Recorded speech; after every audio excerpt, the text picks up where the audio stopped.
Finally. What do you want, Doctor? Well, you left the house kind of suddenly. I'm a creature of impulse. All right, well, look, I know that you overheard me and my dad talking. I'm sorry. I didn't want you to find out. What? What? My father would rather do the town with Erica Kane than stay by his daughter's sickbed? Really, I want you to come back to the house with me. For what? More meatloaf so you can check me off as your good deed for the day? Forget it. You have got a concussion. All right? You shouldn't be drinking or driving. Yo, Steve, can you freshen this up for me?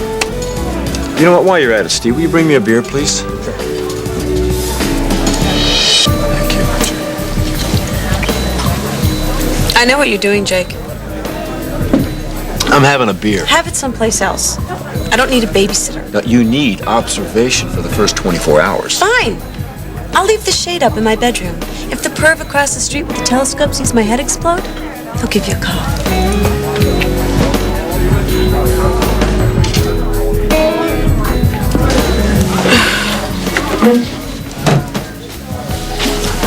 I am not trying to hassle you. All right, I have a professional obligation here, Greenlee. After all, you did walk into my ER. A few days ago, you walked away from your precious ER. You know what? And it's patients like you that make me question my vocation. You got the God complex down pat. Oh, really? Mm-hmm. Well, I'm not the one who tried to dribble a basketball off my head. Yeah? Well, you... What? Snappy comeback. You're giving me a headache. Are you serious? Let me see your pupils. Put that down. I was speaking metaphorically. Please, leave me alone. Just because you were discharged from the hospital does not mean that you're released from my care. I release you, okay? Poof, you are released. You got two choices. You go back to the hospital, or you come back to the house with me. What's it gonna be? Why the hell do you care? Because I'm an MD, Greenlee, and I care about all of my patients. How many patients have you invited to stay at your parents' home? Actually, you are the first. How did I get so lucky? Because you needed watching. Remember, you needed a place to stay? I could have hired a nurse. Too personal. Yeah, well, it sure beats a trip to Martinland. Meatloaf and fresh-baked apple pie, just like Mom used to make. That's because Mom made it fresh this morning. It's like being trapped in a 50s sitcom without the laugh track. All you needed was Ruth vacuuming the rug in her high heels and pearls. What a load of garbage. Oh, really? And the way you were brought up was so much better? Doesn't it bother you that you're still living at home with Mommy and Daddy? Sure doesn't. But for some reason, it certainly seems to bother you. It's time you get a life, Jake. God, I can just picture you bringing Jillian home. Joe on the sofa reading the paper, Ruth in the kitchen baking cookies. I mean, how did you make love to your wife knowing that Ward and June Cleaver were in their twin beds in the room next door?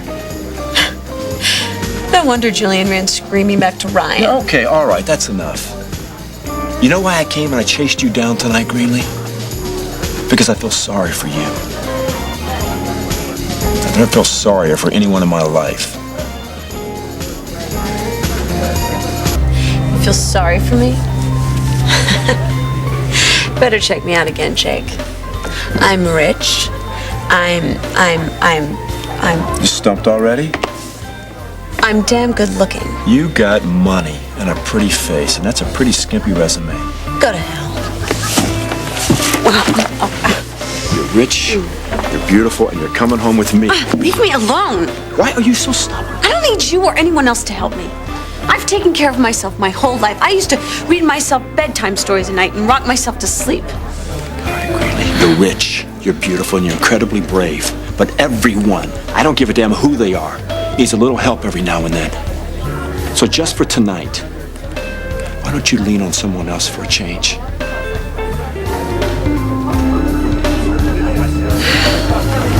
Well,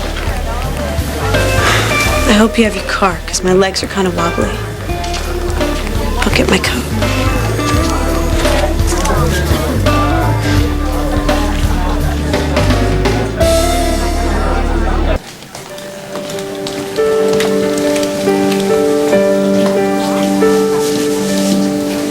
You're right, Leah. I wouldn't let anything stand in my way. I risked everything for the woman who finally gave my life meaning. Now, if you're lucky enough to find a love like that, then you make sure that nothing or nobody stands in your way. Why don't you go after her? Who? Greenlee. Come on, Leo, it's obvious that you want her. So what's stopping you from getting what you want? Why don't I go after Greenlee? Right. Because I love her enough to leave her alone. You mean you're bad for her? Says who, Vanessa? Mother's been quite encouraging, actually. Well, then you have the Medusa seal of approval, so what's stopping you? Greenlee has enough problems in her life without me making it worse, okay? Oh, come on, Leo. That's such a cop-out. If you want Greenlee, get out of your own way and go after her. It's not that simple. Of course it is. Okay, you know that club that you won't join because they would have a member like you? It's the same thing with me and Greenlee. You disappoint me, little brother. You admire me because I'm willing to risk everything for Dixie. Meantime, you're sitting here watching the woman you love walk away with another man. Can we just drop this subject if you don't mind? Oh, I'm sorry. I didn't realize that this brother-to-brother dynamic only moved in one direction. If we're so much alike, Leo, why can't you just be straight with me? So, you hungry? You could always nuke some of Mom's awesome meatloaf. No thanks, I just want to sack out. Okay, well, listen, when you wake up and you see a man flashing a light in your eyes, that'll be me. Just checking your pupils. My pupils will behave. I know it's a pain. You're just doing your job, right? Thank you. What was that? You heard me.